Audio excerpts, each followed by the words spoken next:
সমস্ত পশ্চিমবঙ্গবাসী তথা বনগাঁবাসীকে জিবিএস ক্লাবের পুজোতে এবছর ৭৭তম বর্ষে জানাই সাদর আমন্ত্রণ। গান্ধীপল্লী বিবেকানন্দ স্পোর্টিং ক্লাবের পক্ষ থেকে প্রথমেই দুর্গাপূজা বনগাঁ গ্রুপের তরফ থেকে সমগ্র বনগাঁবাসী সবাইকে শারদোৎসবের অগ্রিম শুভেচ্ছা অভিনন্দন জানাই। জিবিএস ক্লাব এবছর ৭৭তম বর্ষে পদার্পণ করেছে। 2023-এ আমাদের ৭৫ বছর ছিল, তারপরে আমাদের 24-এও হয়েছে। এবছর আমাদের থিম হচ্ছে আদিযোগী। কোয়েম্বাতুরের যে আদি শঙ্করাচার্যের যে নির্মিত যে আদিযোগী প্রাচীর বা মূর্তিটি, সেই মূর্তিটির আদলে এবং আমাদের যে 4 ধাম অর্থাৎ গঙ্গোত্রী, যমুনোত্রী, কেদারনাথ ও বদ্রীনাথের ধামের অনুকরণে আমাদের মণ্ডপটি নির্মিত হবে। মণ্ডপ সজ্জায় বনগাঁর খ্যাতনামা শিল্পী দীনবন্ধু নগরের শ্রদ্ধেয় গোপাল দাস।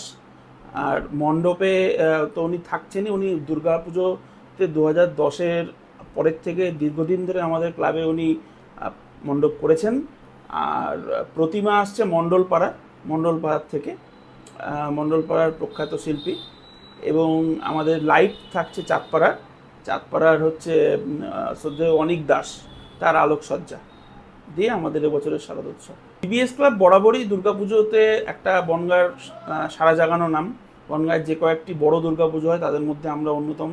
75 বছরে সারা পশ্চিমবঙ্গ থেকে লক্ষাধিক মানুষের ঢল নেমেছিল, 76 বছরেও তাই, এবছরও তাই। এবং আদিযোগীর ব্যাপারটা আমরা এবছর, যেহেতু আপনারা জানেন যে 144 বছর পরে পূর্ণ কুম্ভ ছিল, মহাকুম্ভ, সেই মহাকুম্ভর আদলে আমাদের মহেশ্বরের আমরা আরাধনায় ব্রতী হয়েছি। আমরা আশা করছি সাধারণ মানুষ গতবারের তুলনায় প্রত্যেক বছরও এবছরও আমাদের ক্লাবে আসবেন, দেখবেন, ঠাকুর দর্শন করবেন। আমাদের তো দুর্গাপুজোর উদ্বোধন আপনারা জানেন যে পশ্চিমবঙ্গের মাননীয় মুখ্যমন্ত্রী শ্রদ্ধেয় মমতা বন্দ্যোপাধ্যায় মহোদয়া তিনি উদ্বোধন করেন ভার্চুয়ালি। সেই অনুযায়ী উদ্বোধন যদি হয় তাহলে হবে, আর নইলে আমরা বরাবর আমাদের নিয়ম মতন চতুর্থীর দিনে উদ্বোধন করি, মহাচতুর্থীর দিনে। এবং পাশাপাশি আমাদের ক্লাবের যে শারদ পত্রিকা একতা, সেটা উদ্বোধন হবে ওই দিন।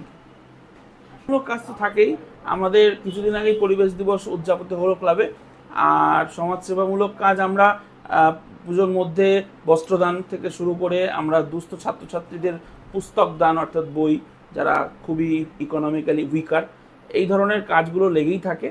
সঙ্গে সঙ্গে আমরা হচ্ছে আমাদের এই ক্লাবের যে দুর্গাপুজোর মণ্ডপের চত্বরে অর্থাৎ গান্ধীপল্লী এলাকার সাধারণ মানুষের মধ্যে, নাগরিকদের মধ্যে ওই 2 থেকে 3টে দিন আমরা প্রসাদ, দুর্গাপুজোর যে প্রসাদ অষ্টমী থেকে শুরু করে সেই প্রসাদটা আমরা বিতরণ করি। সেটা আমরা একসঙ্গে সবাই মিলে একসঙ্গে বসে আমরা সেই প্রসাদটা ব্যবস্থা করি, সবাই একসাথে খাই।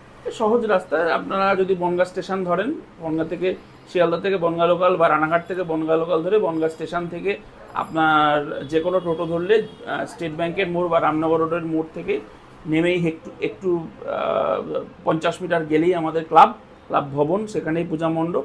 অথবা বাসে আসলেও তাই, রামনগর রোডের মোড় থেকে একটু নেমে হাঁটলেই, প্রায় 50 মিটার হাঁটলেই আমাদের ক্লাব ভবন এবং পূজা মণ্ডপ, সবাই সমাদৃত। এবং আমাদের ফেসবুক পেজ আছে, Facebook page Gandhipalli Vivekananda sporting club, Gandhipalli লিখে সার্চ করলে আপনারা পেয়ে যাবেন। ইউটিউব চ্যানেল আছে, গান্ধীপল্লী বিবেকানন্দ স্পোর্টিং ক্লাব লিখে চ্যানেল সার্চ করলে পেয়ে যাবেন। মোটামুটিভাবে বনগাঁর বুকে, পশ্চিমবঙ্গের বুকে সমাদৃত নাম। আপনাদের মাধ্যমে আশা করছি সমস্ত পশ্চিমবঙ্গবাসী তথা বনগাঁবাসীকে জিবিএস ক্লাবের পুজোতে এবছর ৭৭তম বর্ষে জানাই সাদর আমন্ত্রণ।